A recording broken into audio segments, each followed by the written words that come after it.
So you're currently at Shift Paradigm, right? Correct.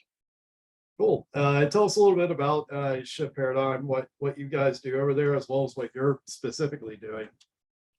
Yeah, I'm the former CEO and founder of a RevOps consultancy called LeadMD. We were acquired in 2021 as part of an agency roll-up, and so Shift Paradigm really is the combination and collaboration of a number of different consultancies and agencies, really focused around digital marketing and with an end-to-end value proposition. So everything from ideal customer profile assembly and market research, all the way through to go-to-market strategy, into people, process, technology, building stacks, helping organizations, facilitate and operationalize their go-to-market motion, and then really even into day-to-day buyer engagement. We do a lot of campaign strategy and execution work for our clients.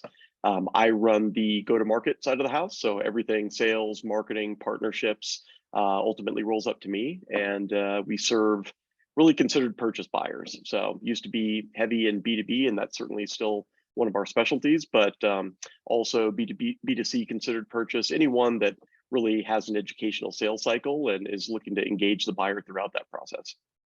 Great. So what have you been seeing lately on that front? As far as the go-to-market, demand gen, side of things. Yeah, well, obviously COVID was a massive kind of, inflection point for most organizations, as that last decade plus promise of truly serving the digital buyer, understanding their footprint, what they need, what they want, and engaging with them with that hyper personalized message. That was kind of the BS caller on, are you actually ready to facilitate that online conversation? And so I think most organizations either you really doubled down and were able to take advantage of the processes that they had built, and just were able to understand what that change meant for the buyer, and really engage them with that infrastructure, or found themselves in a position where they had to really hurry and catch up and figure out how to put that value forward, hyper value type messaging in front of a customer, and then facilitate that through what is today a very complex technology stack and all the processes that kind of stem from that. So regardless of whatever camp that you fell into, I think demand gen today ultimately looks like value creation for the client at that first, very first touch point, but potentially not even within a branded environment, right? Like if you fulfilled the promise of becoming a media publisher, which I think most brands are focused on these days, disseminating your content across the buyer's ecosystem, their world, and providing them value right from that first interaction.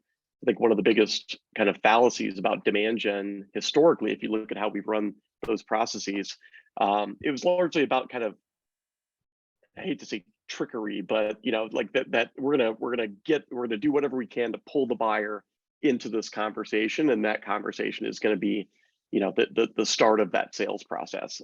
That squarely no longer works. You have to be providing that hyper value, that what is the client looking for, and in that regard, I think you have to kind of reverse engineer the buyer's buying process. What are they ultimately getting out, or what are their problems? What can they get out of a solution like yours? Whether you're service based like we are, or you're a technology or a product. What is that mission critical value that ultimately they're going to be realizing through that product or service, and moving that value right to the beginning of that buying process? And I think in COVID, you saw a lot of that manifesting. Some organizations were kind of doing the, hey, how are you doing? How's this affecting you? The best organizations already knew how that buyer was being affected by the massive change that we were undergoing, and they were able to respond and say, here, this will help you, because they really understood that ideal customer, that buyer, and so they had that pinpointed already. Again, a lot of orgs out there were playing catch up, and frankly still are. Oh yeah, I think that's honestly the majority of them are still trying to play catch up, and I don't know how much of that has to do even with COVID versus just needing to revamp and play catch up across the board. Jared, welcome, Ed. My apologies for the delay. There's more technical difficulties in Zoom than ever. I was just yelling at somebody I used to advise about. They came to me asking for a sales rep. I went to their website and saw their process to like get started. And that one thing led to another. And I was on a call with them saying, how am I going to refer you to somebody who's got such a shitty fucking process? I'm like, get started. So right above the form that they had to fill out was a phone number and email, right? So it was like, hey, like fill this form out. Choose your own adventure, right? choose your own adventure, but the adventure doesn't end with you getting in this product. And I'm like, is your price point still $200 a month? He's like, yeah. I'm like, I'm not referring anybody to you. like you can't get in the product. Like, anyway, I thought that was kind of relevant. My delay to out. Well, that's growth. So you look at someone, so like take that example, right? Like who's doing product-led growth really well these days? I would argue that Superhuman does a great job at PLG. And just compare and contrast those two processes. I don't know if anyone listening is a user of that platform. It's an email solution, right? Like you can easily choose any email solution to do this. Why do you need this new technology? Like being able to show that in a very frictionless process, and also the one that's enabled by a human, which I think is one of the best things that they do, is a great, again, compare and contrast to what I think you just mentioned. And I'm telling you, I'm like, sign up for Rev Genius on your site now. We have a team with no development or whatever, and you could get in the product in under a minute or 2 minutes.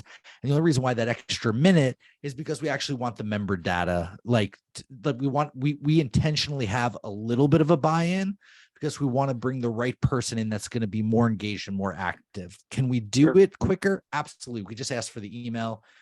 We could ask for less than that, right? Like we could do an auth 0 and we could optimize on that. But does optimizing on that take away from the other metrics coming? And that's where you have to find the sweet spot. Oh, there's absolutely a time and a place for intentional friction. It's not about removing friction at all costs. It's about having friction in there that provides value. Yes. Create that friction, leave it in there, engineer it, whatever. But the last thing you want to do is just create a bunch of noise downstream that you can't, filter as efficiently as you can further upstream. Yeah, and there's friction everywhere, right? Like, go into this and friction. Jared's coming in out of nowhere. Pardon me. Friction with pricing, sometimes intentional, right? Like subscription versus upfront versus transactional. Subscription in or friction, and I'm like in price. And I think the key there is intentionality, right? Like, have you intentionally understood the buyer that you're looking for? Do you understand the value that they need? And have you constructed a process that supports those two, right?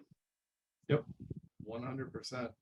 Yeah, my favorite was my first B2B SaaS company I worked at. Like we kept whittling things down. So we're very much a B2C play in a B2B app. And so anybody as a Salesforce user could come in and use the product, start a free trial, whatever. And we kept whittling it down. And so when I first started, it was like a 3-4 minute process. And it was funny. We talk about intentional friction. We were a Salesforce app, so it was back in the very, very early days of the App Exchange before it was all curated and everything. And so it was literally a leaderboard. If you went to the App Exchange, it was the top 10 apps. And we hacked our way to the top of it because ours was a Chrome extension and every single user had to install. And so one of the things in the algorithm was one of the primary drivers of it was number of installs. And so we would have people start on the website. We would route them to the App Exchange, which would route them back to the website where they could install the extension, which was honestly not a great user experience. But holy crap, the visibility we got, number one on the App Exchange. Like that was literally like our growth hack to get ourselves out the door. We had a client that ran a very similar process. They were a Outlook extension, company called Harmony, out of Israel. I don't even know if they're still around anymore. This was I like know over a them. decade. Do you? I spoke Are to they them a still year around? ago. Okay. They're in my pipeline somewhere. Yeah, so they were a similar type of install, and obviously had taken advantage of that process to rank pretty highly there. Well, cool. We sort of jumped right into it, but we have a few questions we typically go through as part of this. So, not to derail organic conversation, but we've introduced how great Justin is already, right? Or yeah, exactly. Yeah, okay, we've cool. checked that one off the list. Got that. That's how we jumped right into the conversation. But debunk a myth for us about outbound or demand gen. Well, I think that's kind of where we started there as well, right? Like demand gen used to be kind of this bait and switch. If you go back, early days of software, right? Like whatever you could do to get them in front of a rep so they could qualify that individual and kind of give them their pitch. And then, obviously marketing came on board with things like nurturing and so on, and just started bombarding, these buyers. It really is about that myth of like, I'm going to hook someone and try to play this volume game and throw as many people across the line as possible. I think, that just, it's still something I see in play today, the whole MQL and the driver of marketing's quote unquote success. That value that we talked about earlier in terms of bringing that right to the front of the marketing and the acquisition process is really what yields quality. And if there's an organization out there that's not measuring some aspect of quality in relation to that demand gen process, and not bridging that aisle across to sales if they have two different teams, I think that's where things like, hopefully, although it's kind of headed in the opposite direction, things like the CRO should be bringing together those two different worlds and looking at different metrics in terms of valuable conversations, qualified conversations that are really yielding further progression within that buying process. But still the biggest myth I see is, at the end of the day, when organizations start to scale, they are playing the numbers game out there, and there's so many ways to manipulate those numbers, and it's bad. Yeah, I mean, Jared, go ahead, Jared. Yeah, what would be a good game plan? And the question came up today in like one of these fractional groups that we're in. Like, what would you do if you're transitioning from founder led to like, Sure. The next part of the organization? So this kind of, it should be set up at the same time, in my opinion, but I'm curious as to, what you would do to combat that and help people. The craziest thing that I see, and I'm curious if you guys see this as well, like marketing's relationship with the customer tends to be really bad, right? Like maybe someone comes across the line as a case study, or is willing to hop on a webinar or what have you, but other than that, they really don't have a clear line of sight into the clients that they're targeting. What are they dealing with on a daily basis? Like, what are the problems that they have? How are they using your solution? What's the value that they're seeing out of it? What's the perception of that within the organization? So my key to anything in terms of marketing optimization is, break down that barrier between your marketing team, your BDR, SDR team. Certainly the sales team should already be doing this. And then, same thing for the client success team. But like, you have to be having those conversations with the customer and understanding how are they using your product? What's the value that they see from it? And then I always coach organizations to bring that value into the marketing process, bring that to the front of your demand gen, your acquisition process, because that's what people are really, that's why they're renewing. That's why they're keeping your product. So why not use that insight and that leverage and provide some of that to them right up front to bait the hook, quote unquote. It's so funny you go this way. I just interviewed a business development leader, and I asked him the biggest myth in revenue. He goes, the biggest myth is that founders and executive leaders actually know the problem that they're solving. They have like, and the impact it drives. And then, so they're creating this other messaging with what they think, and then they're hammering their TAM with that, which isn't connecting.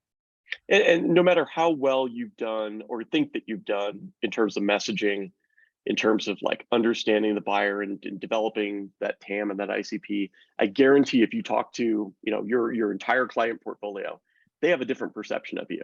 Like, we run into this all the time, right? It depends on how we enter the client, but let's say we enter the client through a marketing automation implementation. And let's say we do no AD, no account development, like don't strategically grow that account. They will know us for life as a Marketo implementer or a HubSpot implementer. And if you look at how that's perceived from the organization at the CMO level or at the CEO level, like the decision maker level, you're a practitioner at that point. And that's great that we do that really well, but we do so much more than that. And in order to be effective in standing up how you have to have all those gaps filled. You have to really understand, how's my go-to-market strategy translate into my go-to-market process? Like how am I structuring my teams? Like just all those different components, right? And so by providing value in those manners, we make technology so much more effective. But if we've come in, through a technology stand-up, like that's what they know us as. So either we can shape that perception or we can allow that to persist. And if we do, we're not continuing with that client. We'll be one and done every single time. So no matter how well you think you're doing at that right now, you can do better. Obviously it's easier said than done to bring down those barriers and get coordination between roles and departments. What are some of the things that you've found that are particularly effective in driving that?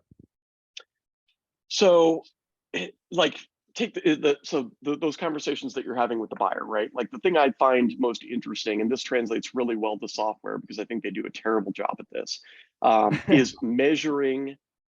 We have all the traditional marketing and sales KPIs, right? But the most effective KPI I think that we measure internally and that we coach clients measuring is understanding the desired outcome that client purchased you to achieve, right? And we actually track that, right? We have, I won't get into all the weeds of it and so on, but we created a custom object in Salesforce. It's actually our better perception of the buyer journey or the perception of a lead. What initially do they want to accomplish?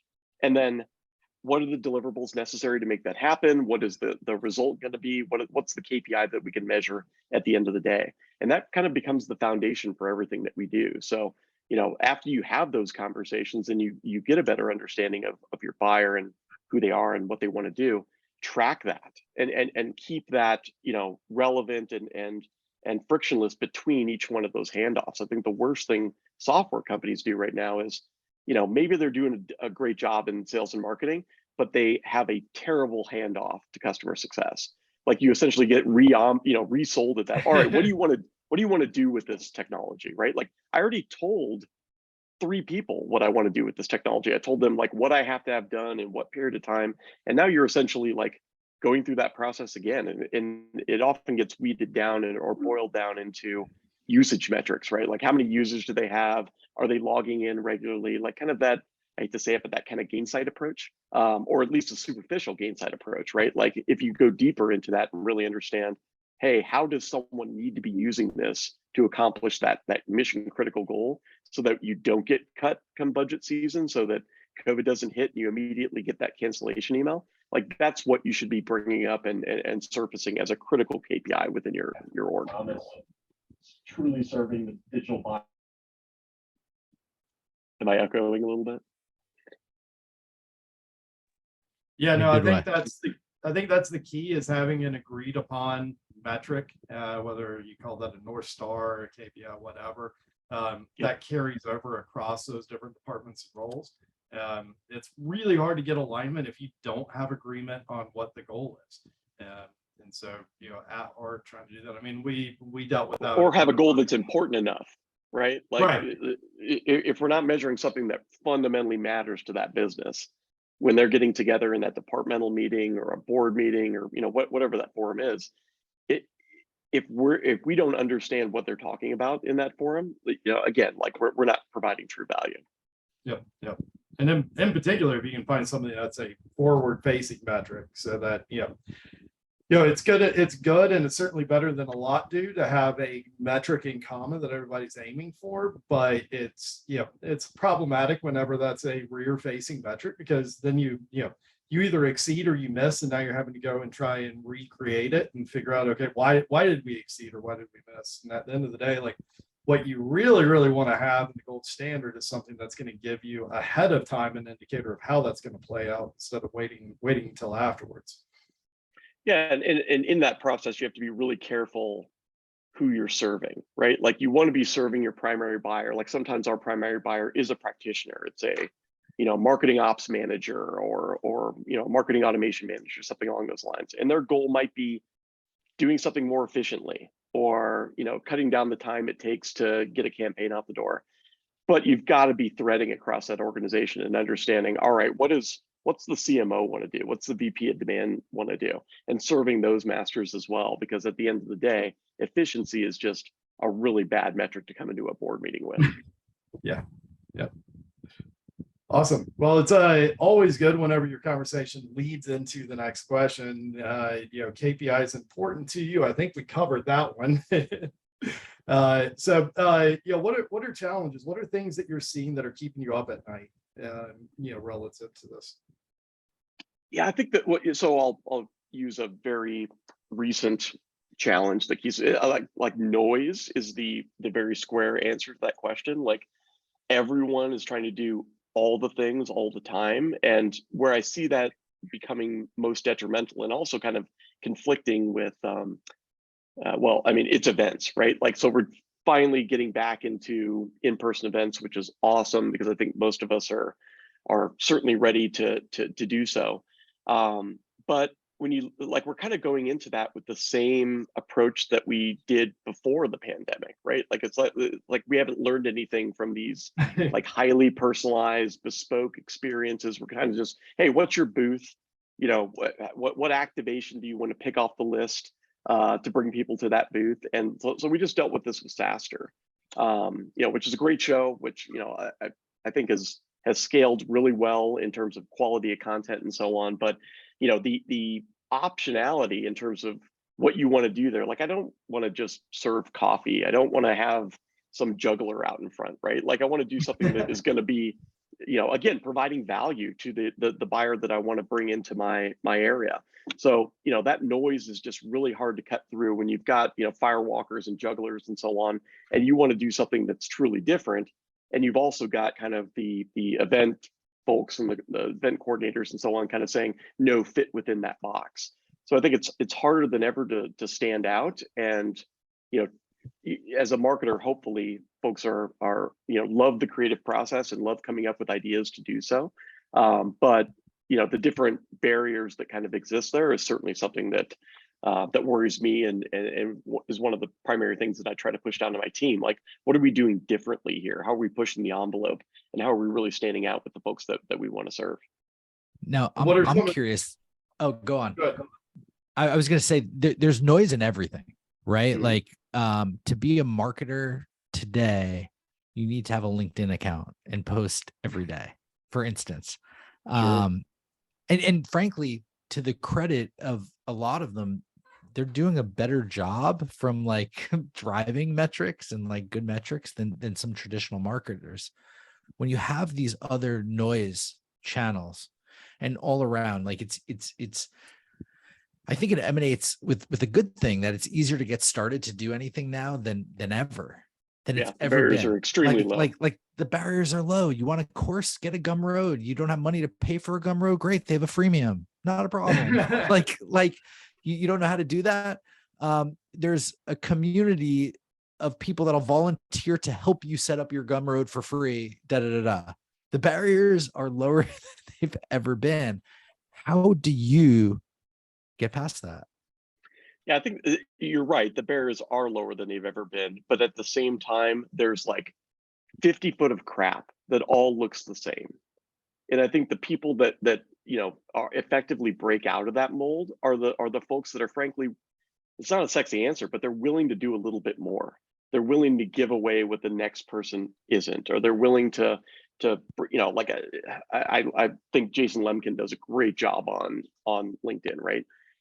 And he's giving insights that, frankly, other folks just aren't thinking to give or aren't willing to provide kind of within that forum. So I think it goes back to hyper value again. Like, do I understand what my buyer needs? And am I willing to go just that little bit extra? I don't think you have to, throw streamers and, like stand out doing crazy, wacky things. I think you just have to give people what they want, quite frankly. And what they don't want is, my company's doing a webinar tomorrow. Here's here's the link to register. You know what I mean? To your point, like everyone's doing that. What are you doing that goes that little bit beyond? Hey, here's one of the, you know, a toolkit or a framework that we're going to talk about. Take that for free. And, you know, if that interests you, sign up for this webinar, right? Like it's, again, I think there are ways that you can just adopt that hyper value mentality in everything that you do. Yeah, I mean, I think, the lower barriers to entry that Jared mentioned, obviously most of that is, goes back to technology and, what's being put in people's hands. The flip side of it is like all of the stuff that you're talking about on, the hyper value side of things, the, extremely specific targeting, finding really strong intent signals, stuff like that. All of those things also are enabled by technology. Like the level of intent and visibility you can get into out of the wider population right now is absolutely astonishing. And for those that have, the willingness and the attention span, as well as the technical capabilities to go and find those signals and leverage them, the ability to be able to get hyper personalized and deliver that, really next level value is, marketers have never had the ability to do that at that level, especially that scale and visibility within it. But the flip side of it is like, there's not a lot of them that understand how to do that, much less are making the effort to do it. Yeah, so let me give you an example of this, right? Like to the point of like so much being available and technology kind of making access, really available to everyone. So LinkedIn, right? Like everyone uses LinkedIn. Companies and individuals put a lot of data on there. Like the argument can be made like, hey, you just need to go out there and find it. You need to go find what you're looking for. I don't know if you guys have heard of Adam Schoenfeld's new startup. It's Peer Signal. And all it does is take that data and serve it up in a way that's highly valuable to the maybe buyer that he's aiming at. Like it's kind of an incubation stage, and I don't know that they fully understand what the product is, but what they're providing for free right now is super insightful. Like hiring data is available on LinkedIn, but they've taken that and they've put in different dimensions like, hey, what stage is the company at? What's their annual revenue? What's their growth year over year? And they've kind of added that, all data that you can find, right? Crunchbase, LinkedIn, but they brought it together in kind of this peer collaborated data set. And then you can just access it for free. Like that's a great way to provide that hyper value that I'm talking about. And now you've got an audience that just trusts you. Like, oh, you're willing to just give me this product for free? Great. Yep. And I mean, it's gotten so far, at least on my side of it, it never ceases to amaze me, these platforms that are out there. I mean, Jared and I are dealing with this on the community side of things right now, where like they get you really, really good data, but it's siloed and it's in one place. And so it makes it really, really difficult to operationalize like you're talking about, where you can marry that data with other signals or other pieces of information, enrich it, whatever. And more, like I keep finding myself having to go create custom CDPs relative to kind of where I'm at, what I'm trying to do, because it is so hard to get all of that data that you need into one place, just using out of the box integrations, stuff like that. And, back to that, piece about technology allowing us to get to so much more information. The problem is a lot of this data lives in really kind of odd places that doesn't necessarily easily fit within the framework of technology we've typically used to run a lot of this stuff. Yeah, it's you mentioned CDP, like such a dominant trend that we're dealing with, like literally on a day-to-day basis. And probably the first time I think that organizations are saying integration isn't our friend, right? Like the opinionation of these different data structures, MA to CRM to a customer success platform to their own application, right? Like it just become too difficult to integrate all those different data sources. And so now you see this whole new trend where it's like, well, all those integrations we've been doing for the past decade, that's actually not the answer to that. Like, let's get the data out. Let's use an ETL. Let's, transform it in a way that's useful. And let's actually get to the bottom of the insights here. Yeah. And I think the data pipelines, all of the, orchestration tools, all of that stuff that, again, it's the democratization of tech. It's stuff that used to only be available to, large enterprises and, places that had, a team of, Python developers or whatever that could go and actually build this stuff. And now you've got, more and more providers out there that are giving you sort of, orchestration light solutions, Sure. where you can go and sort of start doing all of this stuff with a bare bones team. Orchestration's a really interesting space because I wonder if the decision not too far in the future isn't going to be, can AI, can machine learning just do a better job of understanding a buyer's movement than a RevOps team? And I don't think that that decision is too far off there unless RevOps kind of gets its act together, quite frankly. Yeah, I've been where you're at as far as like me thinking that, and then I go and play with the state of the art of what's out there relative to it, and it's like, yeah, it's so far off. Yeah, I think that's kind of the problem with B2B tech, right? Like the technology's there, the tools that are available to B2B marketers, not so much. Yeah. And definitely part of it too, though, is just, it's just sample size. Like, there is validity to the concept, but most, especially, early-ish stage startups and stuff like that, they're not doing enough volume to be able to allow machine learning or AI or whatever to be able to go and actually make, reliable insights out of it. And anytime you've got a sample size that's too small, you're as likely to pull the wrong answers out of it as you are the right ones. So, I think that was one of the major problems that, companies like Everstring and Mentigo and stuff like that were trying to do, the lead scoring through, an AI, engine ran into was, it was like, hey, this is supposed to be based off of what's in your database, in your CRM, as far as, won deals or, qualified opportunities, whatever. I mean, for most companies, like you're talking like hundreds, maybe like a few thousand, like that's not enough data to go make intelligent models off of. So I agree. I think that's also where the concept of, the democratization of those insights also becomes a little bit easier at a different level. But I want to tell my favorite Everstring story because we looked at the predictive analytics space, years ago, like 2015. And they came back to us with the model and they're like, all right, here's the number one indicators. And we're like, all right, but that number one right there is unsubscribe. Because that, you know what I mean? Like that's what modeling can do when you don't have the insights to understand, the signals that you're really looking at. So of course we revamped that model, but I always thought that was an interesting first pass. Yeah, I was an early beta user of Everstring before they were even charging for it, and watched them through many pivots until they were finally acquired. But and it wasn't just Everstring. Every one of them struggled to figure out, like, hey, how do we actually apply this? Like, they all came out the gate. It was like everybody was super excited and raised hundreds of millions of dollars, and and then it was like people got in and started using it. It was like, this isn't helping me at all. Yep. It's an expensive list, Paul. Exactly. It's very expensive list, Paul. Well, cool. So on the flip side of it, what out of all of this that we've been talking about has you, particularly excited? Or what aren't we talking about that has you excited? Because there could be something far out in left field.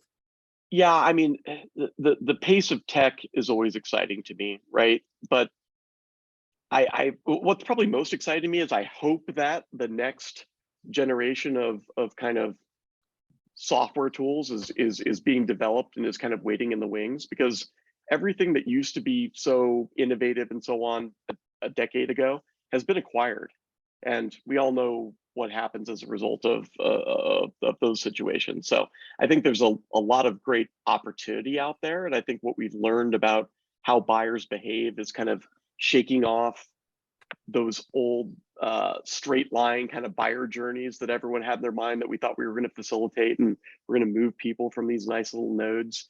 But the promise of technology says, like, hey, we can, CDP I think is an early signal within that, like, hey, we can start householding and really getting advanced with identity management and maybe making sense out of some of these crazy buyer journeys if we just shake off that thinking that was so prohibitive previously. So I mean, tech is always exciting to me. The state of tech right now certainly is not, but what I see coming out and then what is a potential to be applied here.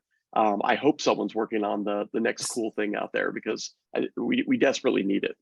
So Justin, your prediction, like what space was cool that became saturated because of acquisition, vertical integration, dare I say that MA?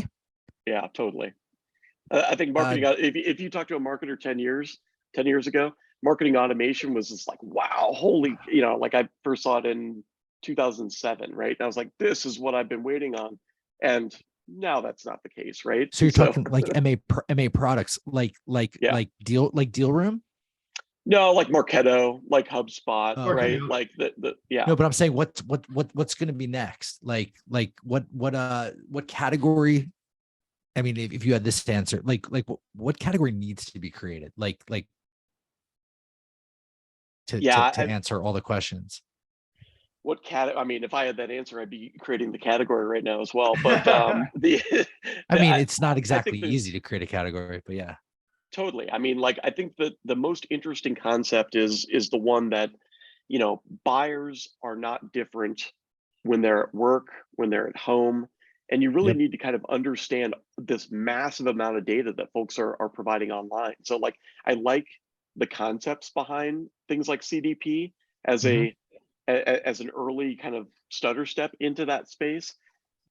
When you look at like engagement platforms today, like you're starting to see everything that used to be within a marketing automation platform kind of be blown up and fractionalized. You've got folks like Braze out there that I think are doing a great job at the engagement side of the house, the email side of the house, the channel, SMS, so on and so forth. You've got, players in the CDP space that are now really starting to get more mature around identity management and event tracking and things of that nature. So the promise of that, like one single B2B tool that's going to be like the marketer's platform, their place to reside, I think we've dispelled that myth at this point, right? Like you can't be best in breed. You can't deal with all of that complexity with like this super easy, single button tool out there. Like the concepts behind it are complex. And so again, I don't know how, like what the entrant that's going to bring all those different elements together, but I do like what Braze is doing. I do like what, some CDP players out there like Telium are doing, like Blueconic. It's just not easy to use yet, and whoever makes that easy to use, I think is going to be along a nice path. Are there certain things, especially in like the B2B SaaS space, that you feel strongly should or should not be being pushed into a CDP?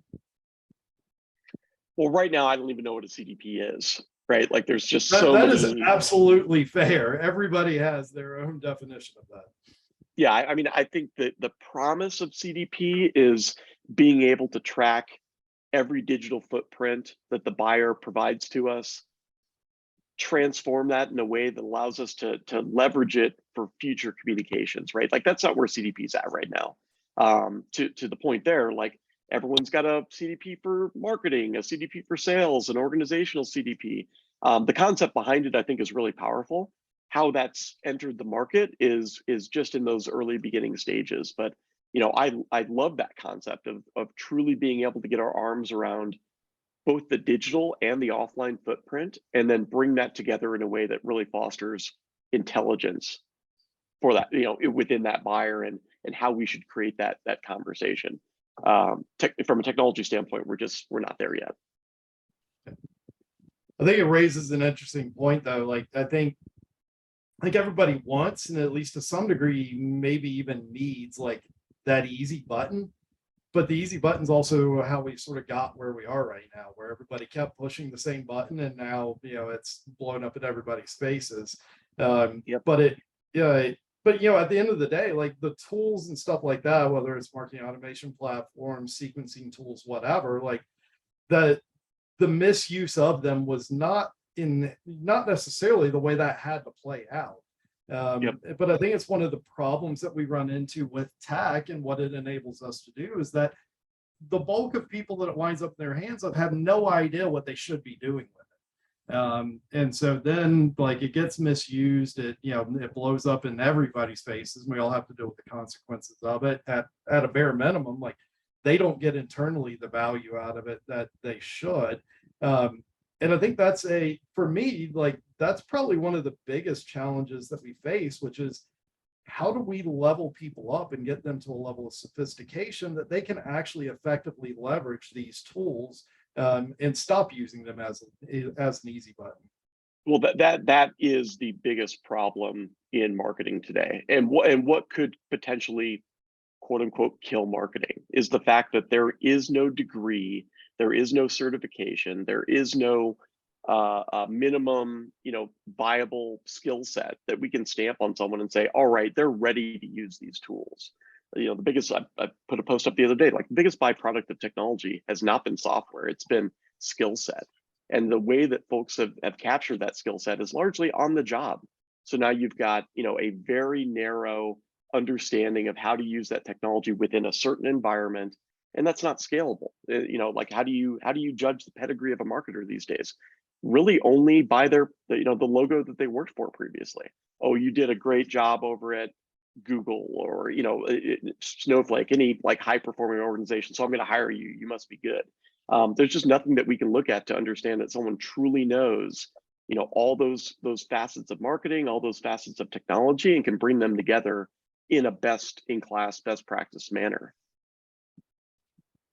And I mean, in my experience, at least in earlier stage startups, like those people that have done that at the big brands and stuff like that are oftentimes the worst ones you could put in that type of role, because what they used there, because I mean, at the stage that you're at one of those big name brands, like you've gone past like most of the early discovery stage, like, hey, we've got really big levers to pull and foundation to lay. Like it's, hey, what are the little things we can do to stack 1% here, 0.5% there, and if we do enough of them, then we can squeeze something significant out of it. Versus the other side of it, like you're having to figure it out. You're having to make it up as you go. You're having to create it. You're having to figure out what those levers are and all of that stuff. They're wildly different skill sets within that. And, it's honestly where the best marketers I've ever hired in my career were people straight out of college, oftentimes with no degree had anything to do with what I wound up having them do, especially from liberal arts colleges, where they were trained to think. And that was really it. And for the large part, I just put them in that role and said, go figure it out.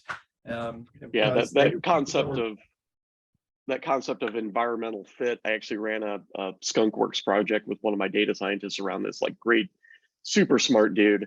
And we were trying to come up with like hiring profiles. And so we coupled, folks that were in the role, traits that we thought they exhibited that made them great, like where have they worked in the past? Does that look like where we work and what we need out of them? I can't say that we cracked the code on it, but I think that aspect of like environmental fit is such an under leveraged dimension.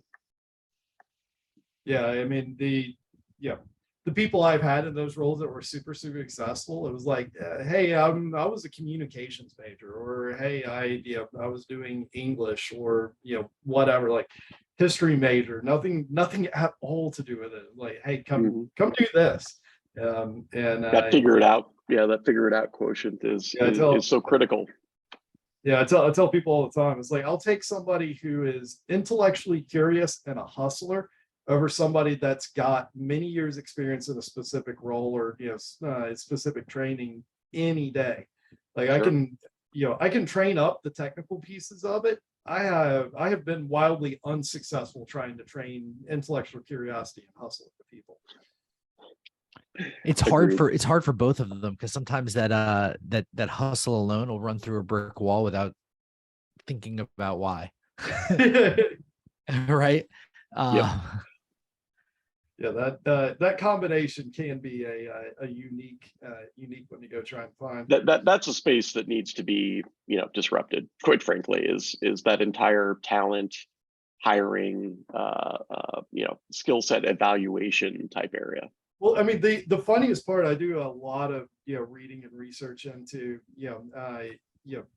behavioral economics, decision making, psychology, stuff like that. Light reading on a weekend, huh? Yeah, exactly. Yeah, they might say something to me about me that's fun, but but one of the dirty little secrets is if you've not done extensive training in how to address and counteract your own subconscious biases, we are all, every one of us, worse than a coin flip at hiring somebody. And Totally for agree. any of us to believe that we're any better than that, I mean, in my experience, the only way I have done better than that is by hiring based off of references and referrals of people that I've worked with and I respect their opinion of. Other than that, I'm right there with them. I'm literally worse than a coin. I'm gonna leave that right there because it's too objective and too real. But yeah, I mean, and then it gets really interesting when you start looking at like the data behind and the stats behind a lot of the things that we do. And it's like, yeah, no, we're not anywhere near as good at that stuff as we think we are. That scales out everywhere. I mean, look at VC investment success, and you'll find the same thing. Oh yeah, I mean, I still do it to this day. Like I try and actively trade and all of that stuff on at the stock exchanges, and it's like I know beyond a doubt, like if just going and putting my money in a S&P fund is the best thing that I could do. And it over a long enough horizon, it outperforms everything else I do. But I still go in there and actively trade. Gambling's too much fun. So exactly. Justin, how'd you get to where you're at now? Like who is Justin Gray? Well, frankly, I got to where I'm at now completely by accident, which I think is common to folks that wear an entrepreneurial hat and so on. But strangely, I did go to school for marketing. Sounded like an exciting area to be to me. I originally was a journalism major, loved to write. Found out that didn't pay very well, so I picked marketing off the shelf and thought that was going to be a good career. It sucked. My first 3 jobs were just boring as hell, right? Like I thought that's what marketing was. It was, I won't go into the benign details, but like very much what you consider marketing. ERPs? ERPs aren't fun. Exactly. Yeah. Construction management software was one of those roles. But then I stumbled upon, literally through a referral, a startup, and they had 5 employees. I was employee number 6. Came on as their marketing director, and just I found what I was looking for, right? Like I love doing multiple things. I don't want to be like in a box. I love the ability to like stand on my own in terms of performance. Hey, here's your budget. Here's what we need to do. And so we grew the hell out of that company. And when I left there, I knew I wanted to do more of that. And that led to me starting my own agency as well as other businesses. And the agency I started was, of course, LeadMD, that ultimately was acquired as part of this Shift Paradigm roll up. But that was completely by accident as well, right? Like, and it was marketing automation focused. I had bought Marketo at the previous startup, saw how great the promise of it was, but also how difficult it was to implement and train my staff on, and ended up doing a lot of that stuff myself, like creating training materials and models, like, hey, how do we build a nurture? How do we build a scoring model? Back then we were of course doing it by hand. And so, had some folks reach out to me and say, hey, can you help us in the same way that you had, helped and built BillingTree? And I said, yeah, I'm happy to do it on a consulting basis, right? And so those were our first clients at LeadMD. And we rode that wave certainly as Marketo kind of became a rocket ship, and then started supporting CRMs and other MA platforms, and then eventually just all these different marketing tools. And technology really was the underpinning of LeadMD. But as I said before, coupling that with the ability to fill gaps on the strategy side, on the process side, or the process build side, and then even the staff augmentation side, was a gap that the market needed desperately. So really, truly an organic business that was formed by accident. And I love that bug. I definitely have that bug in terms of finding something, it's a problem, someone's struggling with something. Hey, how would I solve this in a way that I can build a business around? And that's still how I like to build businesses today. What yeah, what are your passions outside of building businesses? I mean, a lot of what I do outside of work is work, right? Like, so I invest in early stage startups or organizations that have founders that I believe in. I'm an LP over at Stage 2 Capital, where obviously we focus on kind of growth stage companies. PLG too, right? Like a Yep. little, like quite PLG leaning. Well, Yeah. everyone loves PLG these days, right? Like, so if you put that up on your website, it's going to get someone's attention. But I love their thesis. We're all in on PLG to the point where RevOps is growth ops with us. Yeah, yeah. I mean, it's a hell of a value prop. It goes back to what we talked about earlier, right? Like, how are you going to get value out of this, and realize that before you buy? It kind of just flips that traditional process on its head. Beyond that, I've got 2 kids, which obviously eat up a ton of my time. I got a 3-year-old and a 5-year-old. 3-year-old's a girl, 5-year-old's a boy. So lots of birthday parties and baseball and all the stuff that goes in with that. And when my wife and I have some sort of a semblance of spare time, we travel, we eat. Basically, we're just gluttons for pleasure and food, right? So, but we managed to have a good time. Right on. How could how can everybody get in touch with you? I mean, there's LinkedIn here, but like, what else? Give some plugs how to get into you and all that. Yeah, so obviously you can go check out shipparadigm.com. That's my day job. Absolutely will respond there. My email, jgray@shipparadigm.com, is the best way to get in touch with me. As I've said many times in the past, LinkedIn, if you reach out to me on LinkedIn, I will respond. Not if you're trying to sell me something, but if you have a question, I'm happy to take time and hopefully provide some value. I love talking to folks that are early in their career, trying to figure out how they want to develop, folks that want to become entrepreneurs or are already in that space. Those conversations are fun to me. So yeah, definitely hit me up and happy to chat. Awesome. That's all I got, Jason. That's all I got. You got anything? We ran the gamut there, guys. Yep. So this has all been recorded. This is going to be anywhere and everywhere. Jason's also playing around with streaming it to Mars. Sweet. You get Elon's attention there. Oh yeah, might as well put it everywhere we can. Well, thanks for joining us, Justin. This has been fantastic. We'll get copies of the recording out to anybody that RSVP'd, and then come back next week, same bat time, same bat channel. We'll be up here again. Awesome. Thanks, guys. Really appreciate it. Thanks, everybody. Take care. Bye.